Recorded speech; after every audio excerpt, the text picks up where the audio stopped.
السلام علیکم ورحمۃ اللہ وبرکاتہ۔ بسم اللہ الرحمن الرحیم۔ الحمد للہ رب العالمین والصلاة والسلام علی سید الانبیاء واشرف المرسلین وخاتم النبیین سیدنا محمد وعلی آلہ واصحابہ اجمعین۔ اللہم اغفر موتانا وموت المسلمین آمین یا رب العالمین۔ الحمد للہ، قرآنک سٹوریز میں آج ہمارا 9th ڈے ہے اور ہم سن رہے ہیں انشاءاللہ تیسرے پارے کی کہانی۔ میں امید کرتی ہوں کہ جو ٹاسک آپ کو دیے جا رہے ہیں آپ اسے پوری طرح سے کر رہے ہیں، باوضو ہو کر کہانی سن رہے ہیں اور باقی کی سب چیزیں جیسے کومبنگ سنت سمجھ کر کر رہے ہوں گے، اور آپ کہانی سننے سے پہلے درود شریف بھی ضرور پڑھ رہے ہوں گے انشاءاللہ۔ اور میں امید کرتی ہوں کہ آپ آیت الکرسی بھی پڑھ رہے ہوں گے، جو لوگ نہیں پڑھتے تھے وہ پڑھ رہے ہوں گے، اور جو پڑھ رہے تھے پہلے سے صبح شام اپنی حفاظت کے لیے تو اب وہ اور زیادہ امید، عقیدت، محبت، ایمان اور یقین کے ساتھ پڑھ رہے ہوں گے۔ آج کہانی سننے سے پہلے آپ کے لیے ٹاسک ہے کہ آپ نے تمام فوت شدگان یعنی ڈائڈ پرسنس کے لیے دعا کرنی ہے۔ تمام انسان جو اس دنیا سے جا چکے، مرد، عورتیں، بچے، بوڑھے، ان کے لیے دعائیں کریں گے انشاءاللہ۔ اللہ سبحانہ و تعالیٰ ان کی مغفرت فرمائے، ان کے اوپر رحم فرمائے، ان کے درجات بلند فرمائے، آمین۔ اور آپ نے کسی ایک انسان کو صدقہ ضرور دینا ہے۔ صدقہ آپ اپنی پاکٹ منی سے بھی دے سکتے ہیں، کسی کو ایون ایک کھجور کا ٹکڑا دے سکتے ہیں، اور آپ تو اسمائل بھی کر سکتے ہیں، تسبیح پڑھ سکتے ہیں، صدقہ کی کوئی بھی قسم کر سکتے ہیں، جیسے راستے سے پتھر ہٹا دینا۔ اب انشاءاللہ ہم چلتے ہیں ہمارے سبق کے اوپر، تیسرے پارے کی کہانی۔ ہم نے پچھلے سٹوری میں ابراہیم علیہ السلام کا قصہ سنا تھا، نمرود والا۔ اب اس کے آگے کی کہانی ہم دیکھیں گے۔ آگے اللہ سبحانہ و تعالیٰ نے بتایا کہ بنی اسرائیل نے جو عمالقہ سے جنگ کی تھی تو انہوں نے اپنا شہر واپس لے لیا تھا۔ پھر اس کے بعد ایک اور بادشاہ آیا جس کا نام تھا بخت نصر۔ بخت نصر نے شام پر حملہ کر کے بیت المقدس میں جہاں یہودی رہ رہے تھے اس کو ویران کر دیا، تباہ و برباد کر دیا۔ وہاں بہت توڑ پھوڑ کی، قتل و غارت کی، لوگوں کو بلا وجہ بہت مارا، ان پر بہت ظلم ڈھائے، اور جو بچے کچے اسرائیلی تھے ان کو قیدی بنا کر اپنے شہر بابل لے کر گیا، کیونکہ وہ بابل میں رہا کرتا تھا۔ آج کے زمانے میں وہ بابل جو جگہ ہے وہ اسے عراق کہتے ہیں۔ اس زمانے میں ایک نیک انسان تھا جن کا نام تھا حضرت عزیر علیہ السلام۔ تو بخت نصر نے انہیں بھی قید کر لیا تھا، کافی عرصے تک قید کیا، اور پھر رہا ہو کر وہ جانے لگے بیت المقدس کی طرف۔ تو راستے میں انہیں ایک جگہ دکھی، ایک شہر، ایک علاقہ دیکھا، بہت اجڑا ہوا، وہاں نہ سبزہ تھا نہ پانی تھا، چاروں طرف لاشیں، نہ ہی کوئی جانور تھے، اور وہ جگہ بالکل کھنڈر تھی، بیابان ویران تھی۔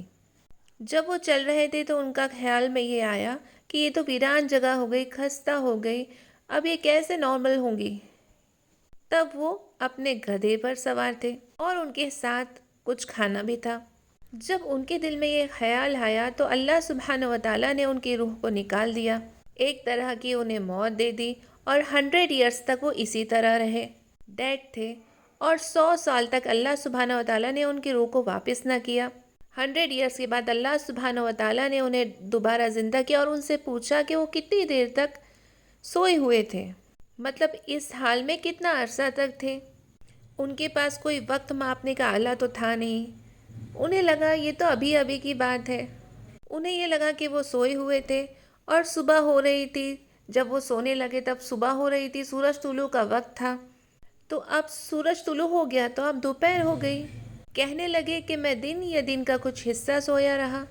تو اللہ سبحانہ و تعالیٰ نے انہیں بتایا کہ آپ ایک دن یا دن کا کچھ حصہ نہیں سوئے تھے، بلکہ آپ تو 100 ایئرز تک اسی حالت میں تھے، اور اس کے بعد دوبارہ اللہ سبحانہ و تعالیٰ نے آپ کو زندگی دی۔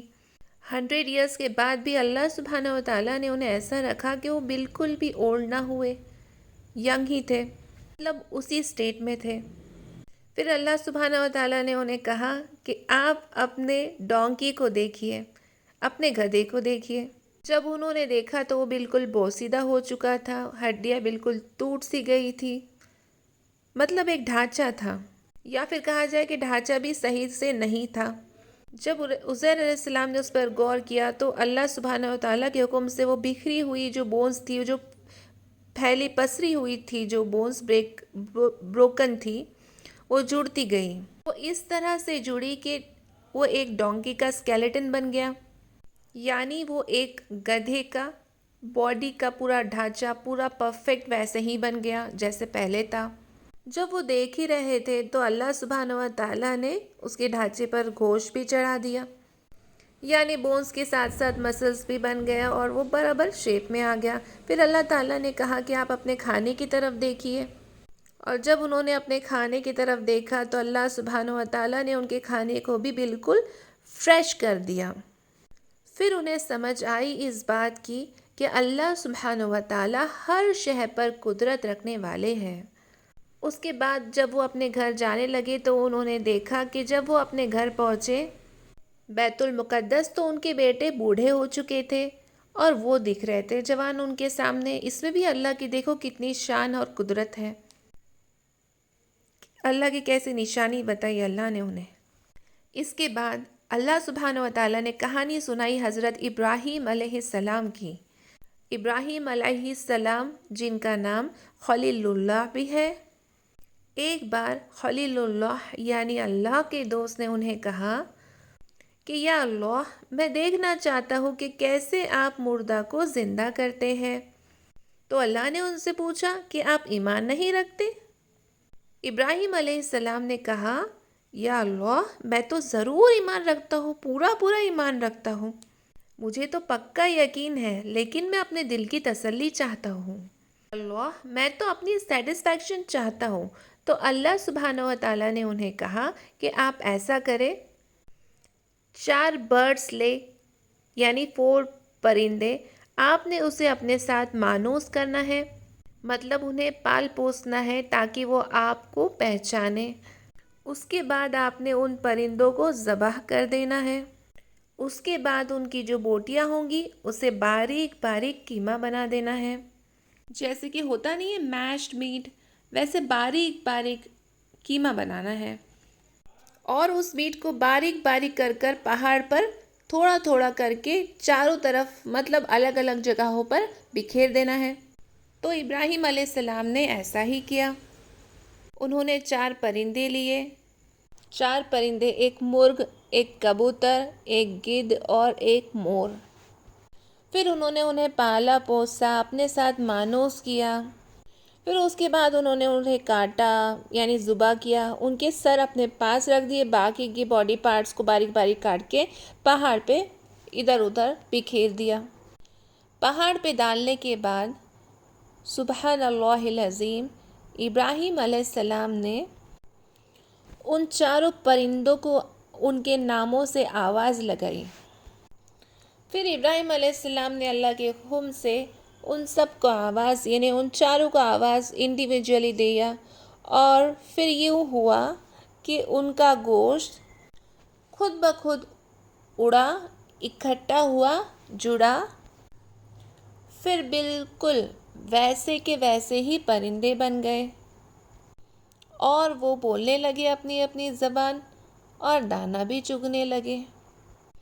تو اس طرح سے اللہ سبحانہ و تعالیٰ نے ابراہیم علیہ السلام کو بتایا کہ کس طرح اللہ مردوں کو زندہ فرمائیں گے۔ ان سب باتوں سے ہمیں بہت سارے سبق ملتے ہیں۔ چند ایک سبق میں بتاتی ہوں انشاءاللہ، اور باقی کے سب سبق آپ خود سوچیں گے انشاءاللہ۔ سب سے پہلے ہمیں یہ پتہ چلتا ہے کہ اللہ تعالیٰ تمام باتوں کو جاننے والے ہیں، یہاں تک کہ ہمارے ذہن میں جو خیال آتا ہے وہ بھی اللہ سے چھپا ہوا نہیں ہے۔ انہم علیم بذات الصدور، عزیر علیہ السلام کی تو ابھی صرف دل میں خیال آیا تھا کہ یا اللہ اس ویران سے جگہ کو آپ کیسے زندہ کریں گے، اور اللہ سبحانہ و تعالیٰ نے ان کی دل کی بات بھی جان لی۔ اسی لیے آپ کو اور مجھے اپنے دل میں اچھے اچھے خیال رکھنے چاہیے، کیونکہ اللہ تعالیٰ تو ہمارے دل کے اندر کے حال کو بھی جانتے ہیں۔ اس کے بعد ہمیں یہ سبق ملتا ہے کہ کیا پتہ اللہ سبحانہ و تعالیٰ ہمیں کب اٹھا لے، کب اللہ تعالیٰ ہمیں اپنے پاس بلا لے۔ جیسے کہ ہم نے دیکھا عزیر علیہ السلام سوچ ہی رہے تھے کہ یا اللہ اس بستی کو آپ کیسے زندہ کریں گے، تو تبھی کے تبھی بغیر بتائے انہیں موت دے دی۔ تو ہمیں نہیں پتا کہ ہمارا کون سا کام آخری ہو، اسی لیے میں اور آپ اب سے کوئی برا کام نہیں کریں گے۔ ہو سکتا ہے کہ ہم میوزک سن رہے ہوں اور سنتے سنتے ہماری روح قبض ہو جائے، تو ہم اللہ سے کس حال میں جا کے ملیں گے؟ ہم نے اچھے اچھے کام کرنے ہیں تاکہ ہمیں موت بھی آئے تو اچھے کام کرتے ہوئے آئے۔ ہمیں ذکر کرنا ہے، نیک اعمال کرنا ہے، لوگوں کی مدد کرنی ہے، دینی کام کرنا ہے، اللہ کی یاد میں مشغول رہنا ہے، نیک سوچ رکھنی ہے اور نیکی کاموں میں آگے بڑھنا ہے، لوگوں کو کھانا کھلانا ہے، اچھا بولنا ہے، دلاسا دینا ہے، صبر کرنا ہے۔ اگر ہم گھر سے بے پردہ نکل گئے اور اللہ نے ہماری روح قبض کر لی تو کسی کو یہ تو پتہ نہیں کہ اسے کب جانا ہے، اس لیے ہم اللہ کے نافرمانی والے کام نہیں کریں گے۔ اس کہانی سے ہمیں یہ بھی سبق ملتا ہے کہ ہمیں ایک دن مرنا ہے اور مرنے کے بعد اٹھنا بھی ہے۔ عقیدہ آخرت ہمارا پختہ ہونا چاہیے۔ ایسا تو نہیں ہے ہم مر گئے تو ختم، اللہ سبحانہ و تعالی ہماری روحوں کو دوبارہ بھیجیں گے، ہمیں دوبارہ اٹھائیں گے، حساب کتاب ہوگا، اعمال کو دیکھا جائے گا، اور اللہ تعالیٰ قرآن میں فرماتے ہیں کہ ٹھیک ٹھیک پورا پورا سب کو بدلہ دیا جائے گا اور کسی پر بھی ظلم نہیں ہوگا۔ تو میں نے اور آپ نے اپنی ٹیسٹ کی تیاری اچھی کرنی ہے، کیونکہ ہمیں پتہ ہے کہ مرنے کے بعد ہماری زندگی ختم نہیں ہوگی، ہم دوبارہ اٹھائے جائیں گے، دوبارہ سے ہم زندہ ہوں گے اور ہمارا حساب کتاب ہوگا۔ تو ہمیں چاہیے کہ ہمیں دنیا میں اچھے کاموں میں لگنا ہے تاکہ آخرت کی ٹیسٹ میں ہم پاس ہو جائیں انشاءاللہ۔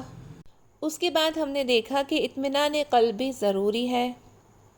تو جیسے ابراہیم علیہ السلام نے اللہ سے سوال کیا تھا اور اللہ سے دعا مانگی تھی، تو ہم بھی اللہ سے دعا مانگیں گے کہ یا اللہ ہمیں اطمینان قلب نصیب کر، عطا کر، سکون دے، اللہ ہمیں مطمئن کر دے، اور اللہ سبحانہ و تعالیٰ کے ذکر میں ہی سکون ہے، اس لیے ہمیں ذکر کو بڑھا دینا ہے انشاءاللہ۔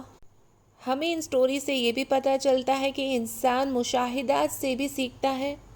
جیسے عزیر علیہ السلام نے اپنی آنکھوں سے دیکھا تو جلدی سیکھ گئے ہیں، ابراہیم علیہ السلام نے جب دیکھا کہ کیسے پرندے اکٹھا ہو گئے اور واپس سے ویسے کے ویسے ہی ہو گئے، اس سے ہمیں یہ پتہ چلتا ہے کہ جس چیز کو انسان دیکھ لیتا ہے تو جلدی سیکھ لیتا ہے۔ اور ہمارے انہی مشاہدات کے لیے اللہ سبحانہ و تعالیٰ نے پوری کائنات بنا دی ہے ہمارے لیے۔ ہم دیکھتے ہیں نا کہ زمین کیسے بچھی ہوئی ہے، آسمان بغیر ستون کے کھڑا ہوا ہے، پھر اس میں سٹارز ہے، مون ہے، سن ہے، برڈز ہے، ٹریز ہے، واٹر فال ہے۔ تو جب ہم اللہ سبحانہ و تعالیٰ کی تخلیق کو دیکھ لیں گے تو اس سے ہمارا ایمان اور بھی پختہ اور پکا ہو جائے گا انشاءاللہ۔ اور پھر ہم نے اس کہانی میں یہ بھی دیکھا کہ مرغ کو الدیک کہتے ہیں اور کبوتر کو الحمامہ کہتے ہیں، قیط کو النسر کہتے ہیں اور مور کو الطاؤس کہتے ہیں، اور برڈز کے نیم عربک میں ہم نے دیکھے۔ اور ہم نے یہ بھی دیکھا کہ اللہ سبحانہ و تعالیٰ بہت زبردست طاقت رکھنے والے، ہر شے پر قدرت رکھنے والے ہیں۔ اللہ تعالیٰ جو چاہے جب چاہے جیسا چاہے کر سکتے ہیں۔ اللہ تعالیٰ کے ہاتھ میں عزت ہے، ذلت ہے، روزی ہے، اللہ تعالیٰ کے ہاتھ میں ہار ہے، جیت ہے۔ اللہ سبحانہ و تعالیٰ اصل میں ہر شے کے مالک ہے، اور ہمیں اس کی شہنشاہی میں کسی بھی طرح کا ڈاؤٹ نہیں ہونا چاہیے۔ جب اللہ تعالیٰ سب کچھ کر سکتے ہیں تو ہم انشاءاللہ اللہ ہی سے مانگیں گے، اور اللہ تعالیٰ ان اسباق سے ہمیں اپنے ایمان کو اور بہترین بنانے والا بنا دے، اور ہم سبھی کو اپنی ذات کی پہچان عطا فرمائے۔ اللہ تعالیٰ ہمیں اپنے دین پر پورے کے پورے چلنے والا بنا دے، اور دین پر عمل کرنا ہمارے لیے آسان فرما دے۔ السلام علیکم ورحمۃ اللہ وبرکاتہ۔